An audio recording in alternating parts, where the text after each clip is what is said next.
വീട്ടിൽ തന്നെ. ചേച്ചിയുടെ എത്രാമത്തെ പൊങ്കാല? അയ്യോ എനിക്ക് കണക്കില്ല, കുറെ വർഷമായിട്ട് ഇടയില്ല, അറിഞ്ഞൂടാ. അശോക ഇതാണ് എൻ്റെ ബ്രദറിന്റെ വീടാണ്. ഇവിടെയാണ് നമ്മൾ സ്ഥിരം പൊങ്കാല. എവിടെ പോണേ? ബേബി ഉറങ്ങുന്നു.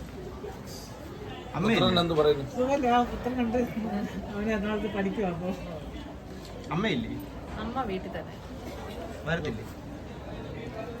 ചേട്ടനും ചേച്ചിയും മാച്ചിങ് ആയിട്ടുള്ള ഷർട്ടും ഇങ്ങനെ സംഭവിച്ചു.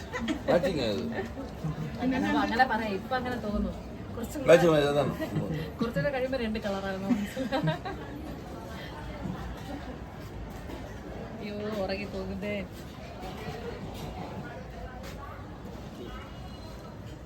നിങ്ങൾക്ക് എത്ര മണി തൊട്ട് ആക്റ്റീവ് ആണ്? നിങ്ങൾക്ക് നമ്മൾ ഉറങ്ങിയിട്ടില്ല. ഉറങ്ങാതെ വിടാൻ മുയற்சி. അടുത്ത നേരെ ഗൗരി ഉണ്ടെന്ന്